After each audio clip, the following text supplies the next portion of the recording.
Good morning, everybody. I toast to you and all you do. And I hope you're having a fantastic morning this year and a great new year. And that it is just turning out to be something different than 2020, that's for sure. uh, so this morning, as I was out doing my meditating and greeting the sun, I was thinking about mindfulness. And it's not just this morning. So after the whole introspective journey and going through all of that and reflecting and internalizing and, trying to figure out how to come out of 2020 better, or any year better, it doesn't have to be 2020, but coming into the new year better and thinking about what I can do for myself so that I have a more positive outlook, I guess. I don't know, less stress, all of the above. Uh, I was trying to define what is it that's stressing me out, what is it that's making me unhappy, what is it that these things are, what is causing these feelings. And it's crazy because the things that are causing the stress, and they're like, oh, I'm not getting this done fast enough, I'm not doing this. But in reality, like I had to step back and I had to take a look and be like, okay, what is it that's making me feel like a failure? I mean, for lack of nicer words, whatever. So I'm a blunt person. So what is making me feel like a failure, and why am I feeling that way? Well, part of it was that I am pulled in many different directions. I wear a lot of hats. When we did that hat introspection activity where it was like, draw a hat and how many hats do you wear? I have a lot of hats. I'm a community leader. I am a business owner. But first and foremost, I'm a mother and I'm a wife and I'm a homemaker. And, as a spiritual guide, as a sister and a friend, and all of these other things that, these different roles that you take on, they pull you in many different directions. And because I'm such a nurturer and a giver, and I find great joy in being a homemaker and helping my family and helping other people, and just being helpful, that can kind of get overwhelming because I'm constantly helping other people. And then the thing that I want to do is also helping other people. So it's like a weird circle that I've got myself in. Like, it stresses me out because I'm constantly putting myself out there to help other people, but then I constantly want to put myself out there. And I'm like chasing my tail is what I kind of felt like. And so I sat down and I'm like, okay, well, why do I feel like I'm chasing my tail? Like, why do I feel like I have to get all of this done right now? Or why do I feel like I'm chasing my tail? And I found that the more I thought about it, and I'm like trying to find a solution, I'm like, okay, well, what can I stop doing? Or what can I do more of or less of? Or what to make this feel less stressful? And there was no answer. Like, when I'm like, well, I could cut back on working or focus more on this or do more of that, whatever it was. I was like, well, that's not going to make me happy in the long run. It's not going to make me feel less stressed out or like more of a success. That's not what that's going to do. It's just going to make me feel like I'm putting something aside, and then I'm going to feel like that's failing. So it was just like, again, I felt like I was chasing my tail. And then I had this realization about mindfulness, and I'm constantly teaching people about being mindful and about doing grounding meditations and finding that moment. And I spend time every morning grounding and centering and saying good morning to the sun, and taking that mindful moment. But I didn't carry that with me throughout the day. I just kind of would leave it there, and then later on I would pick it back up and be like, oh, I'm going to take this mindful moment, and oh, look at how pretty the sun is, or look at how pretty the grass is, or whatever it may be. Just be mindful of this moment and present right now. And then I would let it go. And then later in the evening, I'll greet the moon and I'll be mindful of that moment and I'll look at the stars. But it was just like those little times throughout the day where I was picking to be mindful. And then all throughout the rest of the day, I'm doing my chores and I'm stressing about the work I need to get done. I'm helping the kids with homeschooling and I'm stressing about the chores or the laundry or the whatever. And, I'm thinking about my grandparents and I'm thinking about this other thing, and all of these, it's just stressful talking about it. And that was the problem, is that I wasn't being mindful, that I'm not. It's not like today, like that is all going to be better. But this realization will help. I'm not being mindful in those moments.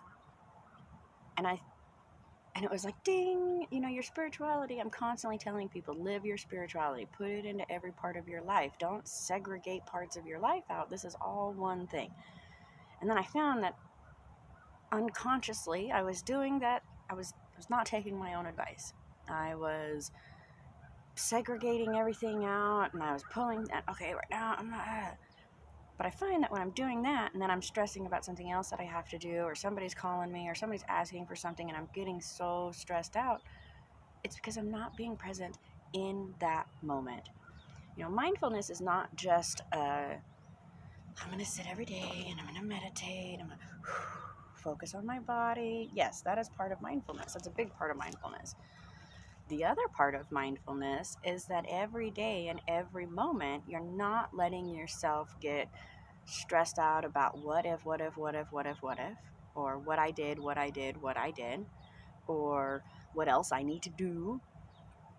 You just have to focus on this moment and what you're doing right now and what you're feeling right now, and allow that moment to be the moment, uh, and be mindful of what you're doing in that moment. And that's like crazy. Okay, of course I'm reading a book to my kids. Of course I'm sitting here thinking about the book, but in reality, a lot of times you're not. You're sitting there and you're doing your work, reading a book to your kids or doing the dishes, but your brain is somewhere else. Like, tomorrow I need to go to the grocery store, I need to go pick up these pans, I need to do this other thing, I need to clean up that mess, I need to sweep this up, I see a piece of trash, blah, blah, blah. And you are making a list in the back of your head while you're reading this book. Now, because you're doing those two things simultaneously, you're not enjoying that moment with your kids. You're making a to-do list in the back of your head. And so then that stresses you out. So then your brain's like, well, when I read a book to my kids, I get stressed out because I'm thinking about all these other things. So then you begin to associate stress with those peaceful moments. Sitting down to read a book with your kids, that should be a peaceful moment. Getting in the shower to, cleanse yourself and come out cleaner, that should be a relaxing moment. You can't pay bills while you're in the shower. Like, I have to tell myself this while I'm sleeping and I wake up in the middle of the night. And it's funny because now I'm like, okay, I'm going to have to do this more than just in the middle of the night. But I have to remind myself at 4 a.m. when I'm stressing out, like, oh, that bill's due. Oh, I got to edit that. Oh, I got to do this other thing. Oh, the kids need that thing washed. Oh, I got to do that, blah, blah. And then I tell myself, it's 4 a.m. Right now, you can't do anything about any of those things. Right now, it's time for sleeping. And I have to, like, consciously, forcibly tell myself that. So I shut that off. Oh, okay, yeah, I cannot get up and do laundry at 4 a.m. That would wake the whole house up. That would be ridiculous. But it's the same thing while you're reading that book to your kids, or you're doing your work, or you're cleaning your house, or you're driving, whatever it may be. Then that's it. I always find driving really relaxing because you literally, while you're driving, can't do anything else. I can't work. I can't read something. I can't, nothing. I'm driving. And so for me, that was always really relaxing because it was like, I commute to Denver, which is about an hour from my house. So in that hour drive, it was like that's 2 hours in my day where there's nothing else I can do but drive. So that was really relaxing for me. And so that it's taken me a long time to get around to this point where I'm like, okay, wait a minute. That mindfulness is not just that moment or this moment or whatever. It's every moment. And I'm not saying not to stop thinking about the future or thinking about the past, but when you're doing something and you're in that moment, that's what you should be doing. So that's all about the mindfulness. I do want to take just a quick moment to talk about mindful meditation to kind of help get that cycle in, because it can be challenging when you are working. Okay, I mean, I guess that's just like, you're working, you're doing this, and your brain is like in 100 places, and you're thinking about it, but you have to get this work done, and you can't get the work done because you're thinking about what you have to do tomorrow, or what your kids are doing, or whatever. All those voices going crazy. It's hard to not judge yourself and say, you're being dumb, shut up, stop, because that's not productive to your own mental health. It's hard to, like, be aware of your body and be like, oh, my heart rate is going up. It's getting harder to breathe. I'm feeling the stress. Those things are hard to identify if you don't ever practice. As someone who has really bad anxiety and has had to work with it and overcome a lot of that, one of the most beneficial things that I've ever learned in dealing with my anxiety is what my body feels like the moments before a panic attack starts. And there's just some subtle cues that happen in your body, but because I can recognize them before my heart rate increases, before my breathing gets labored, before I feel like the world is closing in on me and I'm going to suffocate and die, you feel that before that. And then I'm like, okay, I have to step away from this because I feel a panic attack coming. I have to take that break. I need to go do some breathing. I need to go do something else. Go do some dishes. Dishes are really good for my anxiety because, again, while you're doing the dishes, you can't do anything else. You're doing the dishes. Your hands are wet. It's it. Just dishes. Um, and so, but being able to identify that feeling in myself has made a dramatic change in my overall mental health. It was like a big moment. But it took mindfulness, it took meditating, it took feeling myself and paying attention to my own self in order to understand that. So that's where that mindful meditation comes in to play. There's some really good ones that are like super guided. Wim Hof, I know I've said this before, I'm a big fan of his breathing techniques because for those of us who are tired, the traditional slow breath in, hold it for 3, slow controlled breath out, hold it for 4, hold it, and then that makes me want to go to sleep. That just, my brain is like, oh, we're relaxing, or shutting down, or sleeping. And I know a lot of meditation books are like, if your body needs to sleep, just go to sleep. Well, when you have a bunch of kids running around your house and you lock yourself in the bathroom because you feel like your brain might explode, going to sleep isn't really the answer. 5 minutes of good breathing, that is helpful. Even 2 minutes. Even if you just do 1 round of the Wim Hof, you do the 30 hyperventilated breaths, then you hold your breath for a minute, then you don't breathe for a minute, and then you hold your breath in. That, just 1 cycle through that can help reset your brain, reset your body, bring everybody back to cue. This is where we are, and can help you be mindful and present in that moment. So I always recommend Wim Hof. But you don't have to go that far. I like that because of the science behind it and the way that it does change your brain chemistry and putting your body into hypo and hyper oxygen states really does change your brain chemistry and changes the way that your body's moving, and your body's like, whoa, okay. So totally a fan of that, because it's not just the mind part, you're also kickstarting the body. So I do it once a week, but I totally recommend that to everybody. I know it's on my introspective list, so if you go over and check that out, you can see that. I have a link to his video. But if you're not into that, that's fine. Everybody has their own breathing techniques. Everybody has their own way of being mindful, but you have to just find what works for you.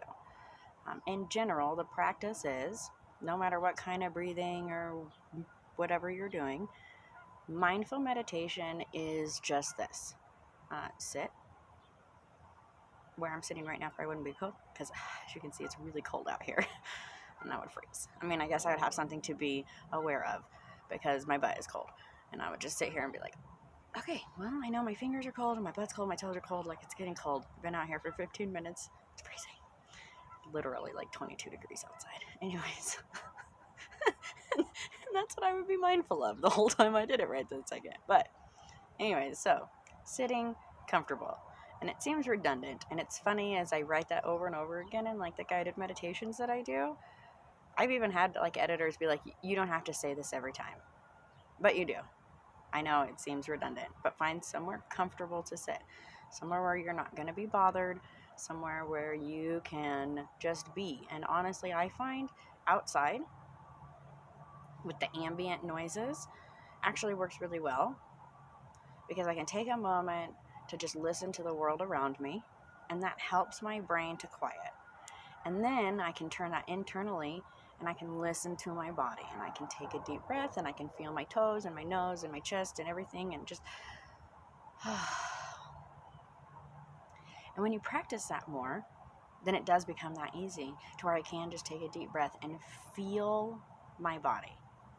And that's the big thing of it, that everybody's like, oh, you're doing a mindful meditation, it's all in your mind. And it's really not. Only a little bit is in your mind. It's about your mind being mindful of your body. That's one of the reasons that it really does, like scientifically, it's been proven that it helps your immune system. It helps people who have like depression or PTSD or other kind of forms of anxiety and, your mental state, because you stop rattling all that stuff around in your brain, and you stop to think, okay, focus on my breathing, feel my heartbeat. I love in the Wim Hof video where he's like, feel the blood running through your veins. And that is something that we are so unaware of, because it's happening all the time, and it's that reoccurrence turn off signal to your brain.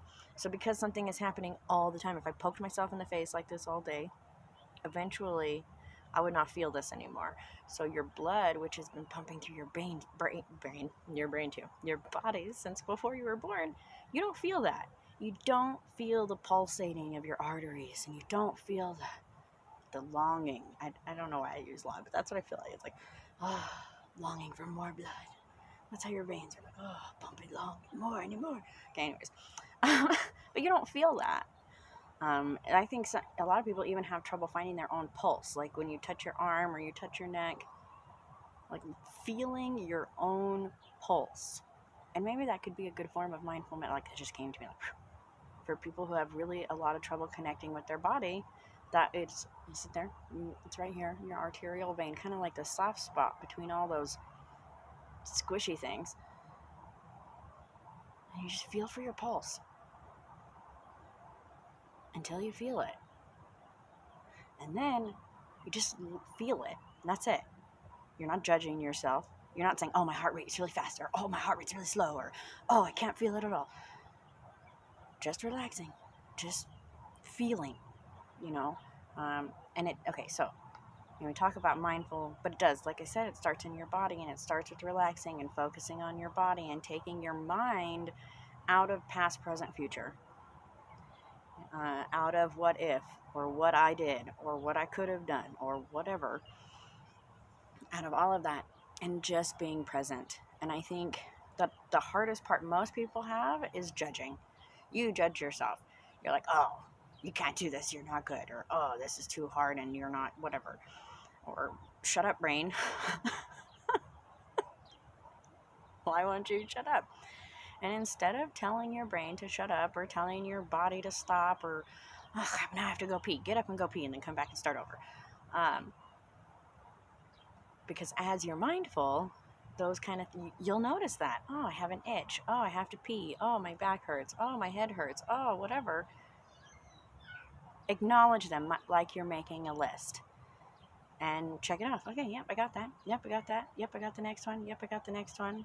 And just go through it like that until there's nothing left on the list, and you're like, okay, I have acknowledged everything that my body has to say, and all the things that my brain is running through. Anything else, body? Is there anything else you have to tell me? And start with that. And just make it like, check it out. Okay, there's my toes, there's my nose, there's this. I feel that. I feel my breath. I feel this. And start feeling that. Start letting go of the thoughts as they come into your mind. Just acknowledge them. Yep, I got to do the dishes. That's great. Move on. Yep, I got to do that. That's great. Move on. And not get stressed up on it. That's why I like doing it outside, because I can stop and listen. Okay, listen for the birds. Listen for the cars in the background. Listen for the thing that's across the street. It makes a lot of noises. It's like a refinery thing. Listen to the just different noises that are outside. Okay, now listen to my body. I'm getting distracted. Listen for the car, okay? And just kind of be that present. And once you start practicing, and you take 5 minutes a week or 5 minutes a day or whatever it may be, and you start doing that, then it does get much easier. And then when you're stressed out and you're like, oh, I'm freaking out, I'm going to have a panic attack and the whole world is going to die and cave in on me. Feel the breath in your lungs. Feel your heart beating in your chest. Feel the blood flowing through your veins. Feel your fingers and toes. Feel your nose. We don't feel our nose very often. That's why I use it as an example. Unless it's itchy or bothering you, you don't notice it, even though it's right there on the end of your face. So feel that. Feel your ears. Feel your hair. Feel things that you don't normally feel because your brain has turned that off. And just be aware of what's going on. And then take that throughout the day to where you're being present in every moment. And it's not just present in the moment where I'm meditating and I'm telling myself, right now we're being present in this moment. And then later, when you're helping the kids with your homework, you're being present in that moment. This is what I'm doing right now, and you find that joy in that. You find that joy in building that relationship with your kids. You know, you're helping your husband clean up something, or you're building something, or you're taking the dog for a walk, or whatever it is. Then you can be present in those moments, and then you can really enjoy those moments. You know, taking the dog for a walk doesn't have to be today I'm going to make my to-do list. And I'm going to, the whole time we're walking, I'm not even going to pay to do poop because I wasn't paying attention to you. I was thinking about what I needed to do later. Stop that. Take that moment to be present. And then throughout the day, find times where you're like, okay, right now is my what if time. What if I need to do this? Okay, how do I make those plans? Okay, also find times throughout your day to reflect. Yesterday I felt this way. Why? What am I going to do about it? And kind of go through that and give yourself times throughout the day to focus on those things. Give yourself time to plan for the future, to reflect on the past, and to be present in a moment. So that way they're not all in every moment. If you're constantly trying to accomplish something, think about what you need to do next and thinking about what you did wrong. Okay, not wrong, but what you did yesterday, you know. In my brain, it's wrong. Oh, what did I do? I need to fix this. It's stressful and it's overwhelming and it's not productive, and you find yourself stuck and mad and stressed out and unhappy and anxious and depressed and all of those things, and they only get worse the longer you facilitate that behavior of constantly trying to do all three things in one moment: past, present, future. Stop that. Be mindful, be present, be aware of what's happening right now. Like right now, I hear my other kids are waking up. Now they're starting to argue over the TV. Good morning, family. No, they're just at that age where they're coming out of ego and into world, navigating those connections, and it's rough. But anyways, so now that I've rambled on for like 23 minutes, I know that this is something that's really going to help me not be so stressed out and not feel like I'm failing all the time. Because I have to remind myself that when I'm doing mom stuff, I am being a good mom. And that's what my present is. Like my present. What's happening right now. It's like a gift to you. Here is your gift, is this present moment. You know, when I am... I hate laundry. Really don't like doing laundry. It's like my nemesis for the house chores. But when I'm doing the laundry, I'm getting it done, and that's fine. Maybe use that laundry time as a time to plan about my future or reflect on the past. Who knows? But pick things like that make it so that you can utilize your time more efficiently, but also value the time that you're in, and be present and be mindful. So, what are your thoughts? Tell me, how do you practice mindfulness? What do you do to get through your stressful days? How do you overcome those thoughts of, it's not getting done, it's not getting done, it's not getting done? So, what are your thoughts? Let me know in the comments below. Also, don't forget to like and subscribe and all that hot stuff. Check out the other videos. Many blessings to you. I toast to you and all you do, and I hope that you're having a fantastic new year.